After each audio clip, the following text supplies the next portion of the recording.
Sonia kitchen میں تھی، اس سے اپنے فطری خوش خلق انداز میں ملی، بیٹھنے کو کہا مگر وہ بیٹھنا نہیں چاہتی تھی۔ پاکستان اور خاندان والے، وہیں پرانی زندگی لوٹ آئی تھی۔ ترکی اور ترکی کے 4 ماہ کسی ست رنگے بلبلے کی طرح ہوا میں تحلیل ہو گئے تھے۔ اسٹڈی روم کی کھڑکی کے سامنے کھڑا وہ نیچے نظر آتی گلی کو دیکھ رہا تھا۔ پتھریلی سڑک پر بھگی سیاحوں کو لیے جا رہی تھی ادالار کی سب سے شاہانہ سواری، مگر اسے کچھ بھی اچھا نہیں لگ رہا تھا۔ کھلے دروازے سے عائشہ اندر آئی، اس کے ہاتھ میں پرچ پیالی تھی۔ ہلکی سی آواز کے ساتھ اس نے اسٹڈی ٹیبل پہ پیالی رکھی۔ عبدالرحمن تمہاری کافی؟ عبدالرحمن نے ذرا سی گردن موڑ کر اسے دیکھا۔ عائشہ اسے ہی دیکھ رہی تھی۔ روئی روئی سبز آنکھیں اس کے دیکھنے پہ اس نے نگاہیں جھکا دی۔ اس کا مطلب تھا آنے سے مطلع کر چکی تھی اور وہ دکھی تھی۔ میں امید کرتا ہوں تم میرے ساتھ تعاون کرو گی، وہ اپنے ازلی خشک انداز میں کہتے ہوئے کھڑکی سے باہر دیکھ رہا تھا۔ آنے کو اپنا بیٹا واپس مل رہا ہے، اس سے زیادہ بڑی خوشی ان کو کبھی نہیں مل سکتی۔ تم ان ماں بیٹے کے فیصلے میں ان کا ساتھ نہ دے کر ان کی خوشی ختم کر دو گی، مگر میں جانتا ہوں کہ تم ایسا نہیں کرو گی۔ عائشہ نے بھیگی پلکیں اٹھا کر اسے دیکھا۔ میں جانتی ہوں کہ مجھے اور بہارے کو وہیں رہنا ہے جہاں آنے کو رہنا ہے۔ اگر وہ ادالار نہیں آ سکتا اور یہ ضروری ہے کہ ہم سب یہاں سے چلے جائیں تو میں رکاوٹ نہیں ہوں گی۔ میں نے پیکنگ شروع کر دی ہے۔ وہ لمحے بھر کو رکی۔ کیا واقعی سب ایسا ہی ہوگا جیسا تم کہہ رہے تھے؟ کیا واقعی باہر جا کر وہ ہمارے ساتھ ہی رہے گا؟ ہاں، اور تم جانتی ہو میں تمہیں دھوکہ نہیں دے سکتا۔ وہ اب بھی کھڑکی سے باہر ہی دیکھ رہا تھا۔ ٹھیک ہے، میں بہارے کو سمجھا دوں گی، وہ کوئی مسئلہ نہیں کرے گی۔ ہم اتنی خاموشی سے ترکی سے چلے جائیں گے جتنی خاموشی سے تم چاہتے ہو۔ شور، لیکن کیا اب تم مجھے اکیلا چھوڑ سکتی ہو؟ عائشہ سر ہلا کر پلٹ گئی۔ عبدالرحمن نے گردن موڑ کر اسے جاتے دیکھا اور پھر دیکھتا رہا یہاں تک کہ وہ کوریڈور کے سرے کے آگے غائب ہو گئی۔ پھر اس نے گہری سانس لی اور بولا، بہارے گل، کیا تم میز کے نیچے سے نکلنا پسند کرو گی؟ اور اسٹڈی ٹیبل تلے بیٹھی کان لگا کر باتیں سنتی۔ بہارے گل نے بے اختیار زبان دانتوں تلے دبائی تھی۔ اللہ اللہ، وہ ہر بار کیوں پکڑی جاتی تھی؟ جب وہ دونوں باتیں کر رہے تھے تب وہ خاموشی سے دبے قدموں آئی تھی اور میز تلے چھپ گئی تھی۔ زمین تک لٹکتے میز پوش نے چاروں اطراف سے اسے ڈھانپ دیا تھا، مگر عبدالرحمن پھر بھی جان گیا تھا۔ بہارے گل، وہ ذرا سختی سے بولا تو وہ رینگتی ہوئی باہر نکلی۔ اسے اپنی طرف دیکھتے پا کر وہ معصومیت سے مسکراتے ہوئے کپڑے جھاڑتی اٹھی۔ کیا کر رہی تھی تم؟ وہ شرمندہ سی مسکراہٹ کے ساتھ ہاتھ باندھے خاموشی سے اس کے سامنے آ کھڑی ہوئی۔ کچھ بولو گی نہیں؟ بہارے نے نفی میں سر ہلایا۔ کیوں؟ کیونکہ بہارے گل چپ زیادہ اچھی لگتی ہے۔ عبدالرحمن سر جھٹک کر واپس کھڑکی کی طرف مڑ گیا اور باہر دیکھنے لگا۔ وہ جیسے کچھ سوچ رہا تھا یا شاید پریشان تھا۔ میں ادھر بیٹھ جاؤں؟ بہارے نے اسٹڈی ٹیبل کی ریوالونگ چیئر جس کے ساتھ ہی عبدالرحمن کھڑا تھا کی طرف اشارہ کیا۔ اس نے دھیرے سے گردن اس بات میں ہلائی۔ وہ بڑی سی کرسی پہ بیٹھ گئی اور میز کی سطح پہ اپنے دونوں ہاتھ رکھے۔ جب حیا ادھر تھی تو وہ یہیں بیٹھ کر اپنے پزل باکس پہ غور کرتی تھی۔ وہ چونکا۔ وہ چلی گئی ہے؟ بہارے نے سر اٹھا کر اسے دیکھا۔ اس کی بڑی بڑی بھوری آنکھوں میں حیرت پنہاں تھی۔ کہاں؟ اپنے ملک واپس؟ مگر کیوں؟ اس نے بتایا بھی نہیں، میرا نیکلس بھی نہیں خریدا۔ میں اسے فون کروں؟ نہیں، بالکل نہیں، وہ سختی سے بولا تو بہارے کرسی سے اٹھتے اٹھتے ٹھہر گئی۔ اور اب تم اس سے کوئی رابطہ نہیں رکھو گی، سمجھی؟ میں نے کیا کیا ہے؟ اس کے چہرے پر اداسی اتر آئی۔ وہ انہی سخت تنبیہ بھری نگاہوں سے اسے دیکھ رہا تھا۔ بس کہہ دیا تو کہہ دیا۔ چند لمحے دونوں کے درمیان خاموشی چھائی رہی، پھر وہ جیسے ڈرتے ڈرتے آہستہ سے بولی، کیا ہم کہیں جا رہے ہیں؟ نہیں، میں نے کچھ نہیں سنا، میں تو بس دیکھ رہی تھی کہ تمہاری میز نیچے سے کیسی لگتی ہے، بس تھوڑا سا خود بخود سنائی دیا تھا۔ وہ جلدی سے وضاحت کرنے لگی، تمہارا خود بخود سمجھتا ہوں میں اچھی طرح۔ اسے گھور کر واپس باہر دیکھنے لگا۔ بہارے کی سمجھ میں نہیں آیا اس کا موڈ کس بات پر خراب تھا۔ عبدالرحمن، بہارے میری بات غور سے سنو، بعض دفعہ انسان کو اپنا گھر، شہر، ملک سب چھوڑنا پڑتا ہے، قربانی دینی پڑتی ہے۔ میں تم سے ایک قربانی مانگ رہا ہوں، میں تمہارے انکل کو واپس لے آیا ہوں، وہ اب تمہارے ساتھ رہے گا، مگر اس کی مجبوری ہے کہ وہ ادالار میں نہیں رہ سکتا، اس لیے اس نے ایک دوسرے ملک میں تم سب کے رہنے کا انتظام کیا ہے۔ وہ ادھر ہی ہے اور تمہارے عائشہ اور آنے کے لیے گھر سیٹ کروا رہا ہے۔ اسی ہفتے تم لوگ ادھر چلے جاؤ گے، اور پلیز نہ رو گی نہ ہی شور ڈالو گی، نہ تم مجھے تنگ کرو گی، تم ادالار چھوڑ دو گی اور میرے خلاف جانے کی ضد نہیں کرو گی، سمجھی؟ وہ باہر دیکھتے ہوئے بے لچک سرد انداز میں کہتا گیا۔ بہارے کا چہرہ بجھتا چلا گیا۔ یہ رہا تمہارا پاسپورٹ۔ اس نے کوٹ کی اندرونی جیب سے ایک ننھی سی کتاب نکال کر بہارے کو تھمائی۔ بہارے نے بے دلی سے اسے کھولا، اندر اس کی تصویر لگی ہوئی تھی۔ ہم یہاں کیوں نہیں رہ سکتے؟ سوال نہیں کرو گی تم؟ سنا تم نے؟ بہارے کا سر مزید جھک گیا۔ وہ پشمردگی سے پاسپورٹ کے صفحے پلٹ رہی تھی۔ ایک جگہ وہ ٹھہر سی گئی۔ وہ نہ پاسپورٹ کے رنگ کو دیکھ رہی تھی، نہ ہی دوسری تفصیلات کو۔ وہ صرف ان 2 حروف کو پڑھ رہی تھی جو وہاں نمایاں کر کے لکھے گئے تھے، حنا کریم۔ عبد الرحمن، غلطی ہو گئی ہے، میرا نام غلط لکھ دیا ہے۔ حنا کریم؟ یہ تو میرا نام نہیں ہے۔ وہ حیرت اور الجھن سے نفی میں سر ہلانے لگی۔ اب یہی تمہارا نام ہے؟ بہارے حیرت زدہ رہ گئی۔ کبھی وہ اس پاسپورٹ کو دیکھتی تو کبھی عبد الرحمن کے بے تاثر چہرے کو۔ اسے کچھ سمجھ میں نہیں آ رہا تھا۔ اور ایک آخری بات، وہ اس کی طرف مڑا اور سابقہ انداز میں بولا، میں تمہارے ساتھ نہیں جاؤں گا۔ سفید محل، عدالت، ترکی، اپنا نام، شناخت، بہارے گل ہر چیز چھوڑ سکتی تھی، مگر اس آخری بات نے تو اس کی سانس ہی روک دی تھی۔ وہ ٹکر ٹکر عبد الرحمن کا چہرہ دیکھنے لگی۔ تم ہمارے ساتھ نہیں رہو گے؟ نہیں، اور تم کوئی رونا نہیں ڈالو گی؟ مگر تم ہمیں ایسے نہیں چھوڑ سکتے، تمہیں میری ضرورت ہے۔ اس کی آنکھیں بھیگ گئیں۔ اوہ کم آن، مجھے تمہاری بالکل بھی ضرورت نہیں ہے۔ وہ برہمی سے کہتے ہوئے مڑا اور باہر نکل گیا۔ بہارے کو اپنے اندر سے ایک آواز آئی تھی، جیسی مرمرا کے پانی میں پتھر پھینکنے کی ہوتی ہے، جیسی دل ٹوٹنے کی ہوتی ہے۔ آنسو لڑیوں کی صورت اس کے رخساروں پہ گرنے لگے۔ عبد الرحمن کو اس کی ضرورت تھی، تب ہی تو اس نے اس سے وعدہ لیا تھا کہ اگر وہ مر گیا تو بہارے اسے جنازہ دے گی اور اس کا ساتھ کبھی نہیں چھوڑے گی، چاہے پورا ترکی اسے چھوڑ دے۔ بہارے گل اسے کبھی نہیں چھوڑے گی۔ اس نے اپنی کمر سے بندھے گلابی پرس کو کھولا اور پاسپورٹ اس میں ڈال دیا۔ پھر وہ کرسی سے اتری اور دبے قدموں میز کے نیچے چلی آئی۔ چاروں طرف سے گرتے میز پوش نے اسے ڈھک دیا۔ وہ لکڑی کی ٹانگ سے سر ٹکائے بیٹھی ہولے ہولے سے سکنے لگی۔ وہ سب کچھ چھوڑ سکتی تھی، مگر عبد الرحمن کو نہیں۔ پھر اب کیوں؟ آنسو اس کی گردن سے پھسلتے ہوئے فراک کے کالر میں جذب ہو رہے تھے۔ اس نے دیکھنا چاہا کہ نیچے سے میز کیسی لگتی، مگر اسے دھندلی ہی دکھائی دی، بھیگی آنسوؤں سے لدی۔ عبد الرحمن نے باہر نکلتے ہوئے جب آخری دفعہ گردن موڑ کر دیکھا تو بہارے اسے کرسی پر سن سی بیٹھی بے آواز روتی دکھائی دی تھی۔ وہ اس سے زیادہ نہیں دیکھ سکتا تھا، سو تیزی سے باہر آ گیا۔ پچھلے باغیچے میں وہ عائشہ کی ورک ٹیبل کی کرسی کھینچ کر بیٹھا اور یوں ہی آسمان کو دیکھنے لگا۔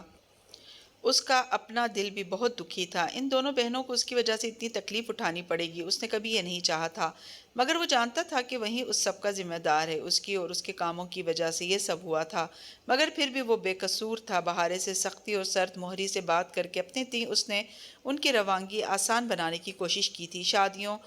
شاید یوں کرنے سے بہارے اس سے محبت کرنا چھوڑ دے اور پھر جلد اسے بھول جائے۔ یہ سب آسان نہیں ہوگا، مگر عائشہ سنبھال لے گی اسے۔ اور اپنے کمرے کی کھڑکی سے اسے باغیچے میں بیٹھے دیکھ کر عائشہ نے بے اختیار سوچا تھا کہ بہارے کو تو وہ سنبھال لے گی، مگر خود کو کیسے سنبھالے گی؟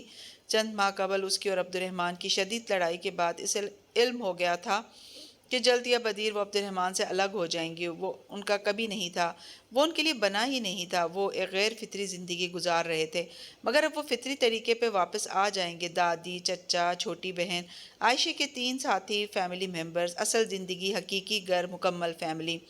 اس نے انگلی کی نوک سے آنکھ کا بھیگا گوشہ صاف کیا اور الماری کی طرف بڑھ گئی۔ آنے صبح سے تیاری میں لگی تھیں اور وہ بہت خوش تھیں، سو اسے بھی تیاری مکمل کر لینی چاہیے۔ رہی محبت تو وہ اچھی لڑکیوں کو بھی ہو ہی جاتی ہے، لیکن جب انہیں یہ پتہ چل جائے کہ وہ محبت انہیں مل ہی نہیں سکتی تو وہ خاموش رہتی ہیں۔ اچھی لڑکیاں خاموش ہی اچھی لگتی ہیں۔ دکھی دل کے ساتھ اس نے دراز سے اپنی قیمتی چیزیں نکالنی شروع کی۔ وہ یہ سب ایک جولری باکس میں ڈال رہی تھی۔ سب سے اوپر اس نے اپنی انگلی سے انگوٹھی اتار کر رکھی۔ اسے عبد الرحمن نے اس کی سالگرہ پر تحفہ میں دی تھی اور وہ اسے کبھی نہیں اتارتی تھی۔ جواب میں اس نے عبد الرحمن کی سالگرہ پر اس نے اس کو کیا دیا تھا؟ اس نے اپنے جولری باکس کی سب سے آخری چھوٹی سی دراز کھولی۔ وہ خالی تھی۔ کبھی اس میں وہ شے ہوتی تھی جو اس نے عبد الرحمن کو دے دی تھی، مگر اس بے رحم آدمی نے اس کے تحفے کے ساتھ کیا کیا؟ عائشہ نے آزردگی سے سر جھٹکا۔ زندگی میں سب سے زیادہ خوف اسے اسی بات سے آتا تھا کہ کہیں وہ جانتا تو نہیں کہ وہ کیا سوچتی ہے، مگر نہیں، وہ کبھی نہیں جان سکتا تھا۔ اس نے خود کو تسلی دی، وہ غلط تھی۔ زارا اس سے ملنے آئی تھی۔ اتنے عرصے میں زارا کو تو وہ جیسے بھول ہی گئی تھی۔ اب دونوں مل کر بیٹھیں تو وہ ترکی کی ہی باتیں کیے گئی۔ بس یہی وہ موضوع تھا جس پر وہ زارا سے بات کر سکتی تھی۔ بعض اوقات دوست تو وہی ہوتے ہیں، مگر وقت انسان کو اتنا آگے لے جاتا ہے کہ وہ اپنے دوست کے مدار سے ہی نکل آتا ہے، پھر کتنا ہی میل ملاقات رکھ لے، وہ درمیانی فاصلہ ناقابل عبور بن جاتا ہے۔ وہ بھی زارا کے مدار سے نکل آئی تھی۔ اس کی دوستیں تو صرف عائشہ گل اور بہارے گل تھیں، جن جن کو وہ بتا کر بھی نہیں آئی تھی۔ آج فون کیا تو عائشہ کا فون آف تھا، سو اس نے میل کر دی، ابھی تک جواب نہیں آیا تھا۔ زارا گئی تو فاطمہ نے اسے بلا لیا۔ سائمہ تائی آئی تھی، اسے دیکھ کر مسکرا دی۔ شکر ہے بیٹا تم ہو، ورنہ میں کیا کرتی۔ ارم کے سسرال والوں کی شاپنگ کرنی ہے، منگنی کے تحائف وغیرہ۔ ارم کو تو کچھ سمجھ نہیں ہے، تمہارا ٹیسٹ اچھا ہے، میرے ساتھ چلو۔ تائی امی کی زبان میں جو حلاوت تھی، چکنائی، بری حلاوت۔ معتصم، حالے، عائشہ، بہارے، ڈی جے، یہ لوگ اس چکنائی سے کتنے دور تھے نا۔ شور تائی اماں میں ذرا عبایا لے آؤں۔ وہ حامی بھر کے اٹھی تو فاطمہ چونکی۔ تم نے عبایا لیا ہے؟ جی اماں، ایک فرینڈ نے گفٹ کیا تھا، میں نے سوچا اب باہر جاتے ہوئے لے لیا کروں گی۔ وہ بظاہر بہت لاپرواہی سے کہتی اٹھائی۔ پھر تھوڑی دیر بعد وہ اپنے پاؤں کو چھوتے حریر کے عبایا میں سیاہ سٹول کو سلیقے سے چہرے کے گرد لپیٹے باہر آئی تو وہ دونوں پل بھر کو حیران رہ گئیں۔ یہ اچھا کیا تم نے، تم پر اچھا بھی بہت لگ رہا ہے، فیشن بھی ہے آج کل عبایا کا۔ سائمہ تائی مسکرا کر بولیں، ویسے تمہارے تایا نے دیکھا تو بہت خوش ہوں گے۔ مجھے تایا سے سرٹیفکیٹ تو نہیں چاہیے تائی اماں۔ ہاں عبایا تو اچھا ہے مگر بہت سمپل نہیں ہے۔ فاطمہ ذرا متذبذب تھی، چونکہ اس کا عبایا سادہ تھا اور سوائے آستین کے سب سٹونز کے جو اتنے مدھم تھے کہ توجہ نہ گھیرتے کوئی کام نہ تھا، سونے قلق تھا۔ اور میں جب حج پر گئی تو کتنا کہتی رہی کہ میں تمہارے لیے عبایا لے آؤں، مگر تم نے انکار کر دیا تھا۔ فاطمہ 3-4 سال پرانی بات دہرانے لگی۔ وہ اس لیے اصرار کرتی رہی تھی کہ ان کی بھابھی جو ان کے ساتھ حج پر تھیں اپنی بیٹیوں کے لیے قیمتی اور کامدار عبایا لے رہی تھی۔ حیا نے صاف منع کر دیا تھا، عبایا کی بجائے اس کے کزنز کے برقعے عروسی ملبوسات لگتے تھے۔ بس اب دل چاہ رہا تھا۔ وہ نقاب کی پٹی سر کے پیچھے باندھنے لگی۔ تم نے نقاب بھی شروع کر دیا؟ سائمہ تائی کو اب واقعتاً جھٹکا لگا تھا۔ چلیں تائی، وہ گاڑی کی چابی بیگ سے نکالتے ہوئے بولی۔ اس کے نظر انداز کرنے کے باوجود تائی کہنے لگی، چلو اچھا لگ رہا ہے مگر دیکھتے ہیں کہ تم کتنے دن کرتی ہو۔ اس نے 2 دن بعد ہی چھوڑ دینا ہے۔ فاطمہ مسکرا کر بولی، چلیں دیکھتے ہیں لیڈیز۔ وہ شانے اچکا کر کہتی باہر نکل آئی۔ استنبول بلا شک و شبہ خوبصورت و شاندار قسم کا شہر تھا، وہ مانتی تھی، مگر جو بھی ہو پاکستان پاکستان تھا، اپنے ملک کا کوئی مقابلہ نہیں ہوتا۔ بہت عرصے بعد وہ اسلام آباد کی سڑکیں، درخت اور مارکیٹ دیکھ رہی تھی۔ تائی کو پورا ایف10 پھرا کر وہ دونوں شام ڈھلے واپس آئیں تو ابا اور تایا فرقان لان میں ہی بیٹھے تھے۔ حیا شاپرز اٹھائے چلتی ہوئی آئی تو تایا ذرا سیدھے ہوئے، شاید انہیں لگا کوئی مہمان ہے۔ میں ہوں تایا۔ اس نے سر کے پیچھے بندھی پٹی اتار کر چہرے سے نقاب علیحدہ کیا تو وہ دونوں واقعی حیرت زدہ رہ گئے۔ تم نے کب سے برقع لینا شروع کر دیا؟ ترکی میں شروع کیا تھا اور بس ایسے ہی لینا شروع کر دیا۔ وہ بہت عام سے انداز میں اپنے برقعے کی بات کر رہی تھی تاکہ کوئی مذاق نہ اڑا پائے، مگر سائمہ تائی کسی اور ہی موڈ میں تھی۔ وہ وہیں کھڑے کھڑے حیا کے برقعے کی تعریفیں کرنے لگی۔ ابا مسکرا رہے تھے، انہیں کوئی خاص فرق نہیں پڑتا تھا، البتہ تایا ابا بہت خوش ہوئے۔ ہم آج حیا سے کہہ رہے تھے کہ دیکھتے ہیں تم کتنے دن برقع کرتی ہو۔ نہیں، انشاءاللہ میری بیٹی قائم رہے گی۔ تایا ابا کی بات پر وہ پھیکا سا مسکرائی اور اندر چلی آئی۔ برقع ہی تھا، اتنا کیوں ڈسکس کرنے لگے تھے سب؟ اسے اچھا نہیں لگا تھا، مگر شاید وہ بھی حق بجانب تھے۔ وہ پہلے اس کے برعکس لباس پہنتی تھی، سو ان کی حیرانی وجہ تھی۔ خیر جو بھی ہے، عبایا اتار کر لٹکانے تک وہ ان تمام سوچوں سے چھٹکارا پا چکی تھی۔ اب اسے وہ کام کرنا تھا جس کے لیے وہ سارا دن مارکیٹ میں مضطرب رہی تھی۔ کل اسے یاد ہی نہیں رہا، تھکاوٹ ہی اتنی تھی اور آج موقع نہیں ملا، مگر اب مزید انتظار نہیں۔ اس نے لیپ ٹاپ آن کر کے بیڈ پر رکھا اور پرس سے وہ مخملی ڈبی نکالی۔ وہ جب بھی اسے کھولتی دل عجیب طرح سے دھڑکتا تھا، پتہ نہیں کیا ہوگا اس میں۔ اس نے فلیش ڈرائیو کا پلگ لیپ ٹاپ میں لگایا۔ روشن اسکرین پر ایک چوکھٹا ابھرا، اس پہ ایک مختصر سا پیغام تھا جس کے لب لباب یہ تھا کہ اس فائل پر پاس ورڈ تھا اور پاس ورڈ درج کرنے کے لیے ایک ہی کوشش کی جا سکتی تھی۔ صحیح پاس ورڈ درج کیا تو فائل کھل جائے گی، غلط درج کیا تو فائل خود کو خود ہی ختم کر دے گی، یعنی وہ کبھی نہیں جان سکے گی کہ اس میں کیا تھا۔ پیغام چند لمحوں بعد ہی غائب ہو گیا۔ اب اسکرین پر ایک خالی چوکھٹا چمک رہا تھا جس میں 8 خانے بنے تھے، کسی 8 حرفی لفظ کے لیے یا کسی 8 ہندسوں کے عدد کے لیے۔ ایک تلخ مسکراہٹ اس کے لبوں پر ابھری۔ اسے ایک نئی پہیلی دیکھ کر بالکل غصہ نہیں چڑھا۔ میجر احمد نے اسے چیلنج کیا تھا اور اسے اب یہ چیلنج جیت کر دکھانا تھا۔ کہیں نہ کہیں اسے پاس ورڈ مل ہی جائے گا اور پھر وہ اسے کھول لے گی۔ اس نے فائل کو آگے پیچھے ہر طرح سے کھولنے کی کوشش کی، مگر اس کا پروگرام خاصا پیچیدہ تھا، اسے کچھ سمجھ میں نہیں آ رہا تھا۔ ویسے یہ عجیب بات تھی کہ اس دفعہ احمد نے پہیلی نہیں دی تھی، یہ پہلی دفعہ ہوا تھا، ورنہ وہ پہیلی ہمیشہ ساتھ ہی دیتا تھا۔ اب وہ پاس ورڈ کیسے ڈھونڈے؟ خیر کوئی نہ کوئی حل نکل ہی آئے گا، وہ امید سے تھی۔ ترکی سے واپس آنے کے بعد آج اس نے فون آن کیا تھا۔ اپنی پرانی سم وہ نکلوا چکی تھی، ابھی 2 گھنٹے ہی گزرے تھے کہ اس کا فون بجنے لگا۔ وہ جو لیپ ٹاپ پہ اپنی اور ڈی جے کی تصاویر دیکھ رہی تھی، چونک کر سیدھی ہوئی۔ جلتی بجھتی اسکرین پر چمکتے الفاظ دیکھ کر ایک گہری سانس اس کے لبوں سے خارج ہوئی۔ خبر مل گئی آپ کو میجر صاحب؟ فون کان سے لگاتے ہوئے وہ بولی۔ مل تو گئی مگر میں کافی حیران رہ گیا، آپ واپس کیوں آ گئیں؟ وہی نرمی، دھیما، شائستہ انداز، وہ جیسے اس کے انداز پر مسکرایا تھا۔ حیرت ہے آپ کو پہلی دفعہ پوری بات کا علم نہیں ہوا؟ لگتا ہے بہت غصے میں ہے، کیا ہوا ہے؟ پتہ نہیں، وہ بیزار سی بولی۔ پہلی بار اسے شدید احساس ہوا کہ وہ میجر احمد سے بات نہیں کرنا چاہتی۔ آپ کی آواز کافی بجھل لگ رہی ہے، پریشان بھی ہیں اور اداس بھی ہیں، مگر آپ وجہ نہیں بتائیں گی تو میں اصرار نہیں کروں گا، بس اتنا بتائیں آپ ٹھیک تو ہیں؟ وہی فکر مند انداز، وہ کیوں کرتا تھا اس کی اتنی فکر؟ جی میں ٹھیک ہوں اور کچھ نہیں ہوا۔ اگر اسے نہیں معلوم تھا تو وہ خود اپنے شوہر کی کسی کمزوری سے اسے آگاہ نہیں کرے گی، اور بتاتی بھی تو کیا کہ اس نے عبد الرحمن کے ساتھ دیکھا ہے جہان کو، اور وہ ان کی باتیں۔ ان ساری باتوں کو اثر نو یاد کرتے ہوئے ٹھہر سی گئی۔ عبد الرحمن نے اسے ٹیکسٹ کر کے بلایا تھا۔ جب وہ پینٹری کی کھڑکی کے قریب پہنچی تو اسے وہاں پاشا کا چہرہ سامنے دکھائی دے رہا تھا۔ ہو سکتا ہے اس نے آتے ہی اسے دیکھ لیا ہو سکتا ہے وہ جان بوجھ کر یہ سب کہہ رہا ہو تاکہ وہ بددل ہو جائے اور جہان کو چھوڑ دے، ہو سکتا ہے اس نے حیا کو سیٹ اپ کیا ہو۔ آخر اس نے جہان کی طرف کی کہانی تو نہیں سنی تھی، ابھی پورا مہینہ حائل تھا اس کی اور جہان کی ملاقات میں، تب تک وہ حیا، وہ چونکی، پھر سر جھٹکا۔ یہ جو آپ کی فلیش ڈرائیو پہ پاس ورڈ ہے، اسے کھول کر کوئی اور پزل بھی نکلے گا کیا؟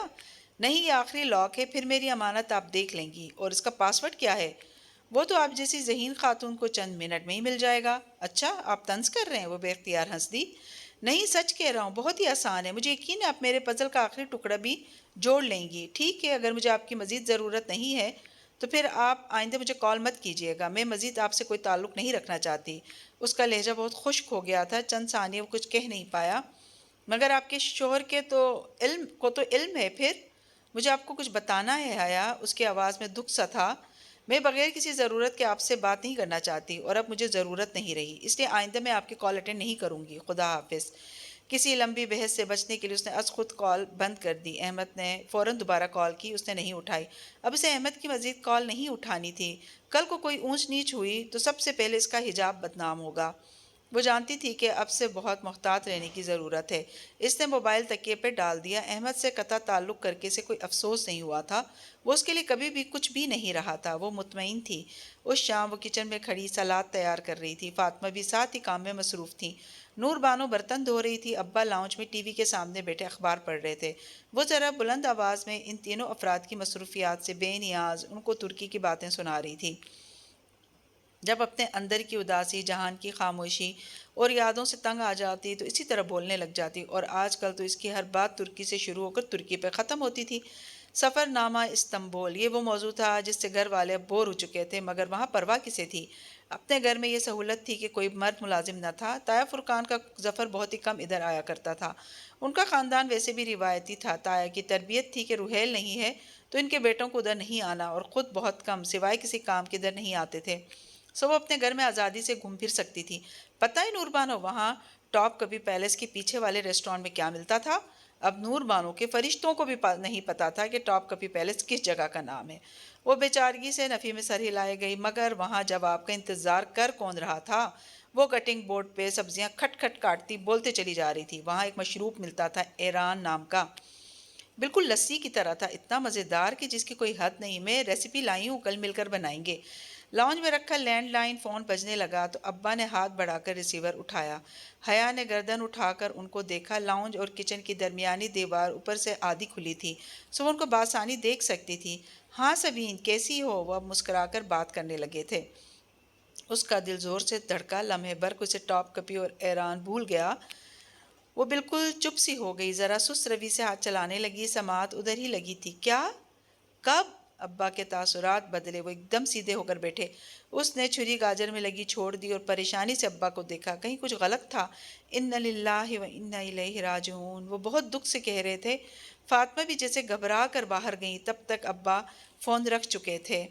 کیا ہوا؟ فاطمہ پریشانی سے پوچھ رہی تھی۔ حیا اسی طرح مجسمہ بنے کھڑی، سانس روکے ان کو دیکھ رہی تھی۔ سکندر کا انتقال ہو گیا ہے، ابا کے الفاظ نے پورے لاؤنج کو سکتے میں ڈال دیا۔ ملال برے سکتے میں حیرت، شوق، دکھ، وہ ملی جلی کیفیات میں گری کھڑی تھی۔ وہ لوگ 1-2 روز میں باڈی لے کر آ رہے ہیں، میں فرقان بھائی کو بتا دوں؟ ابا تعصب سے کہتے فون اٹھا کر نمبر ملانے لگے۔ ایک لمحہ، بس ایک لمحہ انسان سے اس کی شناخت چھین کر اسے باڈی بنا دیتا ہے۔ اس کے اندر کہیں بہت سے آنسو گرے تھے، بے اختیار سے ڈی جے یاد آئی تھی۔ سلیمان صاحب کے بنگلے پہ فوتگی والے گھر کی سوگواریت چھائی تھی۔ لان میں کنات لگا کر مردوں کے بیٹھنے کا انتظام کیا گیا تھا، جبکہ خواتین اندر لاؤنج میں تھی، جہاں فرنیچر ہٹا کر چاندنیاں بچھائی دی گئی تھیں۔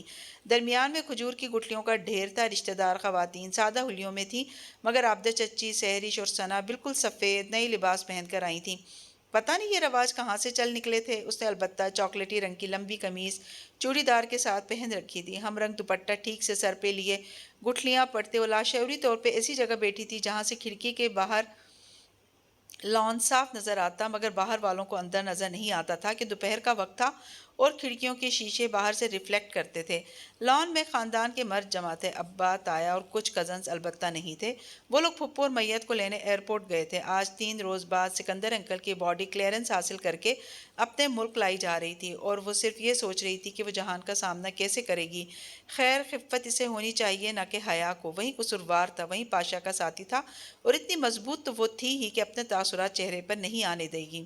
جو بھی ہوگا دیکھا جائے گا۔ اس کے باوجود جب باہر شور سا مچا اور وہ لوگ پہنچ گئے تو اس کا دل اتنی زور سے دھڑکنے لگا کہ وہ خود حیرت زدہ رہ گئی۔ اتنے برس بعد پھپھو آئی تھیں، وہ بھی تابوت کے ساتھ۔ لاؤنج کے دروازے پر خواتین ان سے ملتے ہوئے رو رہی تھیں، اونچا بین، بلند سسکیاں۔ وہ دور دراز کی رشتہ دار عورتیں جو ہر شادی میں سب کی طرف سے گاتی اور ہر فوتگی میں سب کی طرف سے روتی تھیں، سب سے آگے تھیں۔ پھپھو بہت نڈھال لگ رہی تھیں، بھیگی آنکھوں کے ساتھ فاطمہ سے مل رہی تھیں۔ وہ سبھی کھڑے ہو چکے تھے، لڑکے تابوت اندر لا رہے تھے۔ حیا ذرا ایک طرف ہو گئی اور دوپٹے کا پلو ذرا ترچھا کر کے چہرے پہ ڈال کے ہاتھ سے پکڑ لیا۔ دوپٹہ پیشانی سے کافی آگے تھا اور یوں ترچھا کر کے ڈالنے سے گال، ہونٹ، ناک سب چھپ گیا تھا۔ یہ اس کا غیر محسوس سا نقاب تھا۔ اب اگر وہ نقاب کرتی ہی تھی تو منافقت کیسی کہ باہر کے مردوں سے کرے اور کزنز سے نہ کرے؟ ایک فیصلہ کیا ہے تو اسے صحیح سے نبھائے بھی۔ مرد باہر چلے گئے تو وہ آگے بڑھ کر پھپھو کے گلے لگی۔ حیا، تم کہاں چلی گئی تھی؟ جہان بہت اپسیٹ تھا، بے آواز آنسو بہاتی پھپھو اس سے الگ ہو کر آہستہ سے بولی تھی۔ وہ سخت شرمندہ ہوئی۔ کیا تھا اگر پھپھو کو ایک فون ہی کر لیتی؟ اس نے جواب نہیں دیا، جواب تھا بھی نہیں۔ پھر جب وہ اپنی جگہ پر آ کر بیٹھی تو نگاہ کھڑکی پہ پھسل گئی۔ باہر لگے مجمع میں وہ جہان کو کھوجنے لگی اور پھر ایک دم چونکی۔ اس نے بہت سی باتیں سوچی تھیں۔ جہان اتنا غیر متوقع تھا کہ اس سے کچھ بعید نہیں تھا کہ وہ اس کے ساتھ کیسا رویہ رکھے گا، مگر جو جہان نے کیا وہ سوچ بھی نہیں سکتی تھی۔ جہان سکندر پاکستان آیا ہی نہیں تھا۔ جہان نہیں آیا چچی، فرخ پتہ نہیں کب اندر آیا تھا اور قریب ہی کھڑا فاطمہ کو بتا رہا تھا۔ پھپھو بتا رہی تھی کہ وہ کاموں میں پھنسا ہوا ہے۔ فرخ بتا کر آگے بڑھ گیا۔ فاطمہ وہ خود بھی ششدر رہ گئی۔ ایسی بھی کیا مجبوری کہ بندہ باپ کے جنازے پہ بھی نہ آئے؟ وہ اتنی حیران تھی کہ گٹھلیاں بھی نہیں پڑھ پا رہی تھی۔ وہ ایسا کیسے کر سکتا تھا؟ صرف حیا کا ساتھ دینے وہ ڈی جے کے وقت آ سکتا تھا تو اپنے باپ کے ساتھ کیوں نہیں؟ جب تک انسان دوسرے کی جگہ پہ کھڑا ہو کر نہیں دیکھتا اسے پوری بات سمجھ نہیں آتی۔ کہیں دور سے جہان کی آواز ابھری، شاید وہ وضاحت اس نے اسی لمحے کے لیے دی تھی، مگر وہ کیوں نہیں آیا؟ کیوں؟ سب بہت متاسف اور غمزدہ سے تھے۔ گھر میں خاموشی نے سوگواریت طاری کی ہوئی تھی۔ اگلے روز کل تھے۔ گھر میں کچھ کرنے کے بجائے تایا اور ابا نے وہی کیا تھا جس کا رواج آج کل اسلام آباد میں چل نکلا تھا۔ تمام عزیز و اقارب کو کسی 5 اسٹار ہوٹل میں ڈنر کے لیے فیملی واؤچرز دے دیے گئے تھے کہ بما خاندان جا کر ڈنر کریں اور مرحوم کے اثار ثواب کے لیے دعا کریں۔ اسلام آباد بھی کبھی اسے لگتا کہ استنبول بنتا جا رہا ہے۔ اس سے یہ ہوا کہ لوگوں کے سوال اور گڑے مردے اکھاڑے جانے سے تایا اور ابا محفوظ رہے، مگر حیا نے سوچا ضرور کہ تایا فرقان کے اسلام کو اب کیا ہوا؟ فاطمہ فون سننے اٹھی تو وہ کافی کا کپ لیے پھپھو کے پاس آ گئی۔ وہ اکیلی بیٹھی تھی، خاموش، تھکی ہوئی۔ ایک سفر تھا جو تمام ہوا، ایک مشقت تھی جو ختم ہوئی۔ تھینک یو بیٹا۔ اس نے کپ بڑھایا تو وہ چونکی، پھر بھیگی آنکھوں سے مسکرائی اور کپ تھام لیا۔ تمہارے ساتھ بیٹھ ہی نہیں سکی؟ شرمندہ مت کریں پھپھو، میری ہی غلطی ہے۔ میں نے سوچا جہان کو میرا میسج مل گیا ہوگا اور وہ آپ کو بتا دے گا۔ ایک مبہم سی وضاحت دے کر وہ اپنا کپ لیے ان کے ساتھ آ بیٹھی۔ نہیں، وہ کہہ رہا تھا تم بغیر بتائے چلی گئی ہو۔ وہ بہت پریشان تھا، شاید کوئی غلط فہمی ہو گئی ہے۔ وہ آیا کیوں نہیں؟ سرسری سے انداز میں اس نے پوچھ ہی لیا۔ وہ چند لمحے اسے دیکھتی رہی، جیسے فیصلہ نہ کر پا رہی ہو کہ وہ کتنا جانتی ہے۔ وہ ترکی سے باہر گیا ہوا تھا، فلائٹ کا مسئلہ تھا کچھ، ابھی 1-2 روز میں آ جائے گا۔ پھر آپ کو تو بہت مشکل ہوئی ہوگی اکیلے سب کچھ مینج کرنا۔ حیا میں نے ساری زندگی سب کچھ تنہا ہی مینیج کیا ہے، میرے ساتھ تب بھی کوئی نہیں تھا جب میں اور میرا بیٹا جلاوطنی کاٹ رہے تھے، وہ آہستہ آہستہ نرمی سے کہہ رہی تھی۔ اور اب تو میں اتنی مضبوط ہو چکی ہوں کہ اپنے مسئلے حل کرنے کے لیے مجھے اپنے خاندان کے مردوں کے سہارے کی ضرورت نہیں رہی۔ وہ بس ان کو دیکھے گئی، ان کے چہرے کی لکیروں میں برسوں کی مشقت کی داستان تھی جسے پڑھنے کی آنکھ حیا کے پاس نہیں تھی۔ تمہیں بھی اتنا ہی مضبوط بننا چاہیے، ان کی آخری بات پر وہ بے اختیار چونکی تھی۔ یہ ماں بیٹا بعض اوقات کتنی مبہم باتیں کر جاتے تھے۔ وہ گہری نیند میں تھی جب کوئی آواز چیٹی کی طرح اس کی سماعت میں گونجی۔ کافی دیر بعد اس نے بھاری پپوٹے بمشکل اٹھائے اور اندھیرے میں جلتے بجھتے روشنی کے منبع کی طرف دیکھا۔ موبائل بتکت اس نے بازو بڑھا کر بجتا ہوا موبائل اٹھایا۔ جہان کالنگ۔ اس کی ساری نیند اڑ گئی۔ رات کے 3 بج رہے تھے۔ وہ ایک دم اٹھ بیٹھی اور کال پک کی۔ ساری ناراضگی رات کی خاموشی میں تحلیل ہو گئی تھی۔ جہان۔ اس کی آواز ابھی بھی نیند سے بوجھل تھی۔ حیا۔ وہ دھیمی آواز میں کہتا ذرا رکا۔ کیسی ہو؟ میں ٹھیک ہوں، اور تم؟ بیڈ گراؤنڈ کے ساتھ ٹیک لگاتے اس نے ریموٹ اٹھا کر اے سی آف کیا۔ کمرہ بہت ٹھنڈا ہو چکا تھا۔ فائن، تم سو رہی تھی؟ ہاں، اس وقت میں فٹ بال تو کھیلنے سے رہی۔ اس نے سوچا ممی سو رہی ہیں، ظاہر ہے اٹھاؤں انہیں؟ نہیں نہیں، ان کو ڈسٹرب نہیں کرنا چاہتا۔ ماموں ہے یا ڈرائیور؟ وہ جیسے سوچ سوچ کر بول رہا تھا۔ نہیں، ابا اور اماں شام میں لاہور گئے ہیں، کوئی فوتگی ہو گئی تھی، صبح ہی آ جائیں گی۔ کیوں؟ وہ ایک دم چونکی۔ تم کہاں ہو؟